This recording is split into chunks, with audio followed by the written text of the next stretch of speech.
हिमाचल प्रदेश में कांग्रेस की सुक्खू सरकार का 2 साल का कार्यकाल पूरा हो चुका है, जिसको लेकर बीते दिन बिलासपुर में भव्य समारोह आयोजित किया गया, जहां एक तरफ सरकार ने अपने 2 साल के कार्यकाल को ऐतिहासिक और हिमाचल के विकास में नए आयाम जोड़ने में कर्मचारियों के योगदान को मुख्यमंत्री ठाकुर सुखविंदर सिंह सुक्खू ने पहचाना। वर्तमान प्रदेश सरकार ने मंत्रिमंडल की पहली बैठक में ही 1,36,000 NPS कर्मचारियों को दी OPS की सौगात। इस सौगात को पाकर हर कर्मचारी को मिलेगा आर्थिक सुरक्षा और सम्मान का साथ। कर्मचारियों के कल्याण के लिए पग पग पर साथ है प्रदेश सरकार। सरकार के साथ को पाकर हर कर्मचारी की पूरी हो रही आस। सूचना एवं जनसंपर्क विभाग हिमाचल प्रदेश सरकार द्वारा जनहित में जारी।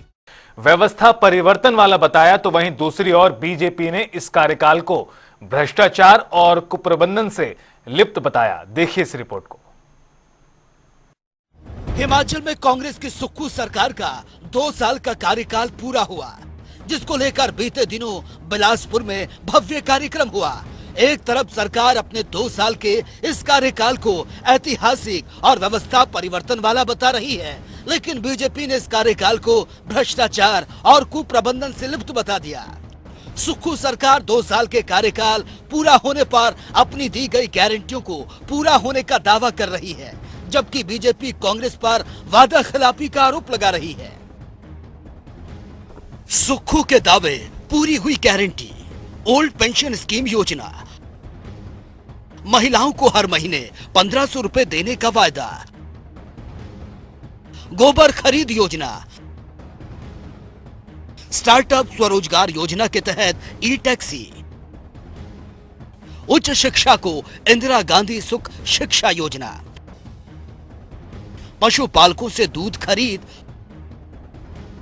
5 आयुष मोबाइल वैन योजना। कि हम व्यवस्था परिवर्तन से आत्मनिर्भर हिमाचल की ओर बढ़ रहे हैं। मुकेश के ट्रांसपोर्ट की बात आई, मैंने कहा मुकेश जी, आपके ट्रांसपोर्ट को 5 साल में 7,000 करोड़ रुपया दिया जाएगा। बसें कितनी है? 3,000। मैंने कहा ये लोगों की संपदा है, हमें इसको ठीक करना है। आप इलेक्ट्रिकल बसेस में जाइए, और हमने इलेक्ट्रिकल और ग्रीन हाइड्रोजन के लिए 2400 बसों का मैंने कहा आप ऑर्डर दीजिए, हम आपको पैसा देंगे। हम कोई आर्थिक कंगाली के दौर से नहीं गुजर रहे हैं, हम व्यवस्था को सुचारू करना चाहते हैं। और आपको मैं बताऊं, कभी किसी ने यह सोचा था कि ग्रामीण अर्थव्यवस्था मजबूत होगी? कभी कोई सोच सकता था जो पशुपालक है कि गाय के दूध में 15 रुपए की बढ़ोतरी की जाएगी, जो मिल्क फेडरेशन के द्वारा 30 रुपए द्वारा खरीदा जाता था, वो आज 45 रुपए के द्वारा खरीदा जा रहा है। भैंस का दूध 55 रुपए के द्वारा खरीदा जा रहा है।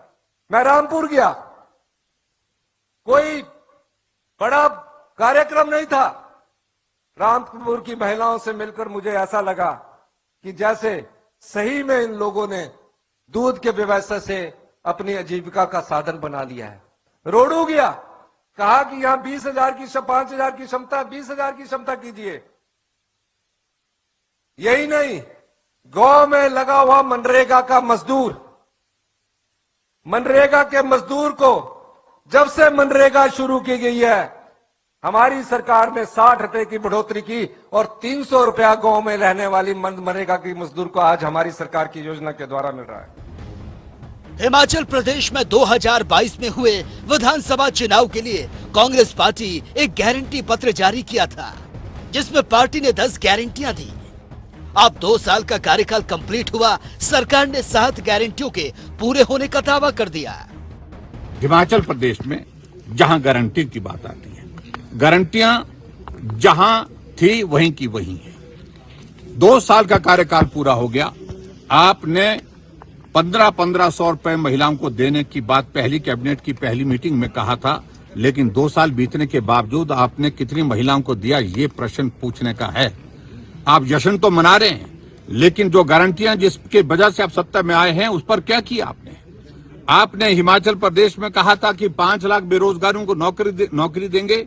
2 साल बीतने के बावजूद अभी तक आपका स्टाफ सिलेक्शन कमिश्नर हमीरपुर अभी तक फंक्शनल नहीं हो पाया, ये भी एक बहुत बड़ा विषय है।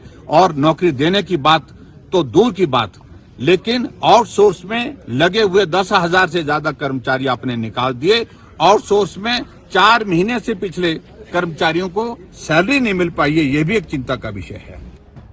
इसके इतर बीजेपी का कहना है कि सीएम सुक्खू के नेतृत्व वाली सरकार पूरी तरह से फेल है।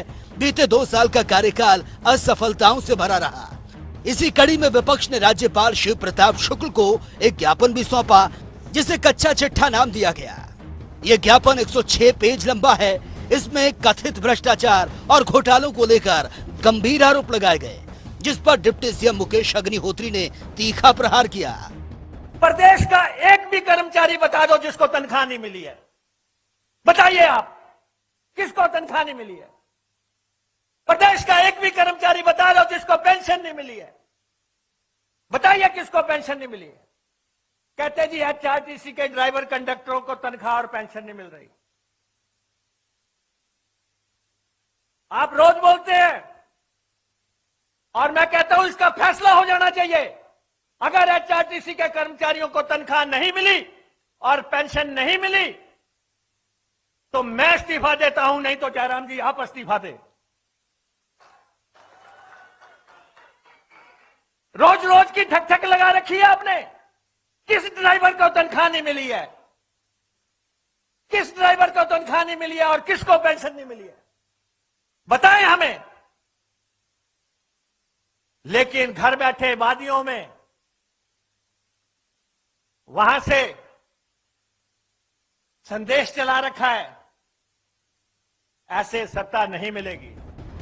बहरहाल सुक्खू सरकार अपनी गारंटी पूरी होने का दावा कर रही है, 2 साल का जश्न मना रही है, नई योजनाओं को लागू कर रही है। तो वहीं बीजेपी कांग्रेस सरकार की इन गारंटियों को जनता के साथ वादा खिलाफी बता रही है। हिमाचल डेस्क, जनता टीवी।